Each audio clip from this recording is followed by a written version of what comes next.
One. Hey everybody, this is Gary Yao, and today I have my dear friend and colleague Frank Lopez. He's actually a broker, and we have been working for many years before. Frank, good to have you here. Good to be on the call, Gary. Hey, Frank, I just want to ask you this one question. Look, we have heard about the NAR settlement, NAR, again, the lawsuit and everything that came about, but I don't think many people know what happened, like why the National Association of Realtors got sued. Why? Okay.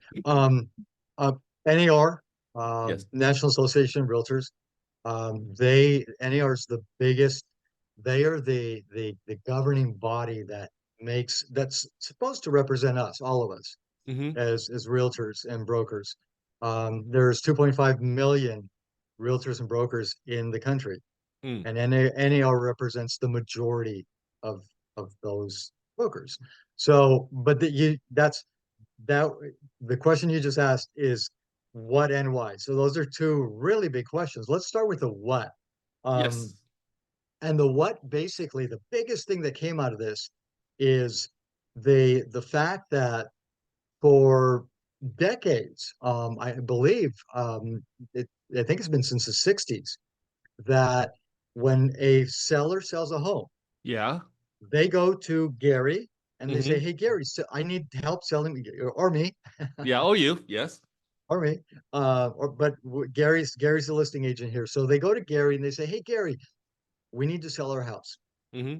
You meet with them. You are you're very professional. You present how you're going to sell their house. They fall in love with Gary, and they say, "Hey, Gary, we want to work with you." Good. So now, what's it going to cost to sell the house? Okay.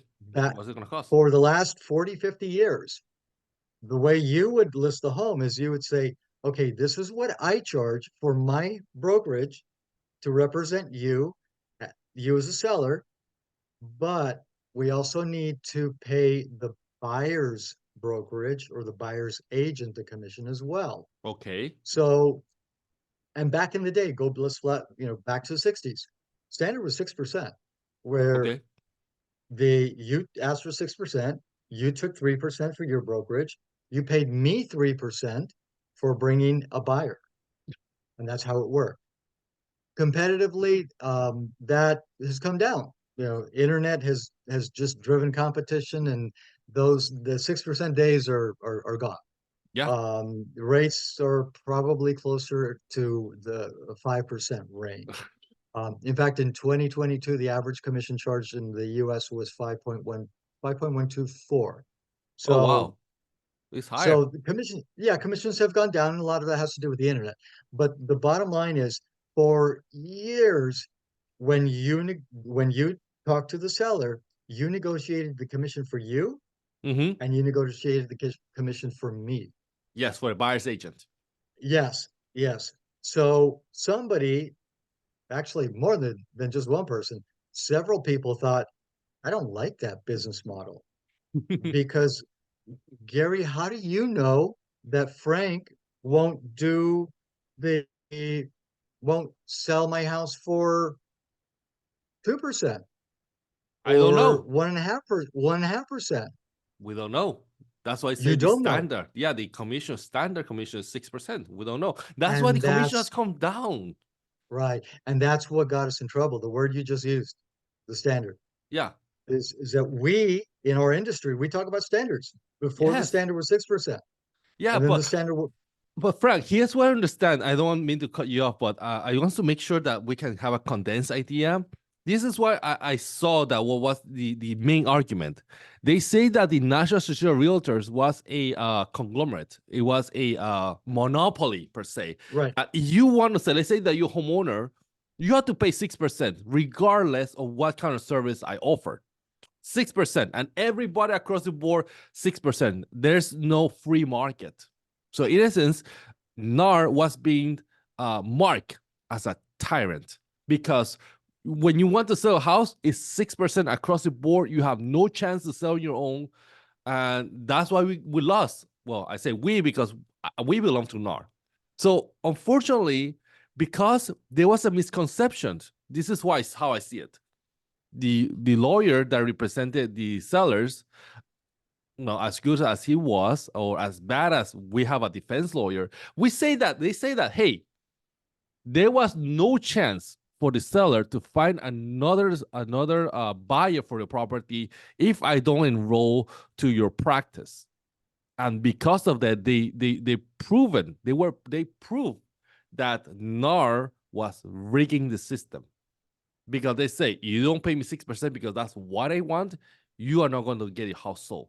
However, they forgot to mention that the for sale by owner exists. You can sell your house on your own as a physical for sale by owner. You can put your house on Zillow. You mentioned it yourself, Frank. There's online venues. You can go on Zillow and post your property for sale. You can put on Craigslist and sell it on your own if you find somebody can buy it from Craigslist. So there are many venues. But yet we lost the lawsuit because they proved, quote unquote, that NAR was a monopoly. What do you think? Well, it's kind of hard to argue when you're right. Anybody can go to Zillow Yeah, and they can list their house for sale by owner. yeah. But I believe, and if I'm not mistaken, I think that the numbers that come from NAR is that only less than 10% of all of the sales in the country are for sale by owner. But then again, So the numbers come from NAR. numbers come from NAR. Yes, yes, You see yes. the Yeah. problem that we're coming now. Okay, and yeah, I mean that's an interesting point as well. I hadn't even thought about that. But yes, okay, the bottom line is yes, they're coming from NAR. So, and you could argue, well, wait a minute, you don't have to work with me. You can go to Zillow, you can list your home and sell it for free. But at the end of the day, 90% of the homes sold in the country are still sold via somebody like you or me through the system called the MLS, the multiple listing service. So it's available and no one's forcing you to list your home Hmm. with somebody like us. But at the end of the day, they are Yes. 90%. So you could potentially argue that, although you have a choice, everybody's still headed in our direction. Um, and you raised some interesting points, but the the biggest reason why we lost that, or not we, well, yeah, technically We lost we because we lost. belong to NAR. Yeah, Yeah, we yes, yeah, yeah, you can't separate. You're right. You can't separate us from NAR. yeah. So the reason that we lost that class action lawsuit is that you were, as a seller, you were paying you were essentially obligated to pay the commission to the listing agent, Hmm. but you were also obligated to pay a commission to the buyer's agent. Yeah. And that's where the class action lawsuits, and that's where the attorney said, no, no, no, no, no. That is something that we're not comfortable with because you, Gary, using the example I gave earlier, Let's see. I being hired by a you know, seller. you you you you charge 5%, you Yes. keep 2.5 for you as your Hmm. brokerage, and you pay me 2.5 for bringing you the buyer. Yeah. So, but and the question that was raised in court, and the question that couldn't be defended is, wait a minute, but what if Frank was willing to do it for 2%? Hmm. Or what if Frank's buyer was such a lousy offer that that he knows that his offer is a lousy offer, so maybe he would take 1% because his buyer's making a really lousy offer. Frank, So and the, we were hold on, hold on. okay, go ahead, go ahead. and and so think about it. I could have brought you a terrible offer, Hmm. terrible price, Hmm. but it was the only offer you had. Hmm. The seller's not going to be happy with the offer, and they're still stuck paying 2.5% on a Yeah, lousy offer. There that's was true. no negotiation there at all. They had already agreed, I'm going to pay 2.5%, whether you bring me a great offer or a lousy offer. Yes, And that makes that's sense. where, and However, that's where that's what was difficult defending in court, and that's basically why we lost. I would disagree with that, and here's why. I'm going Okay. to use a real example here, and that is, I'm even going to mention the name. Here in LA, Sagro Valley is Rui Kusuma. He offers $1 commission. But let me ask you, like how many of those really have a buyer's agent? Most of the time, the way that they do it is that they double ended it because they offer such a low commission. The buyer, whoever brings a buyer, have to negotiate their commission, or two, just forgo showing that property. And then there are cases in which you see properties offering 1% commission. And how often do they actually have buyers coming in? Uh, Agents bringing buyers. This is a free market. It is a capitalistic market at work. If you offer, let's say, a 1% commission and another listing has a 3% commission and you have an open house, guess what? Guess what? Which property you have the most chances of have more people coming in or more agents coming in? Because there's more compensation offer for the work that the agent does. And that's something that I explained already to the seller. They consciously are aware of that the 5% commission is going to be split with the buyer, and the higher the compensation, plus, well, the better results you're going to get, not just in this industry, also let's say in the car industry or any commission-based industry. The higher commission you have on the compensation, the higher chances you have of better qualified workers, professionals, and better qualified clients. So it does show if you look at it. No, and Gary, I'm not going to disagree with you. Yeah. I totally agree that there has to be incentive Hmm. for the buyer's agent, because very no one buys a property that doesn't have somebody representing them.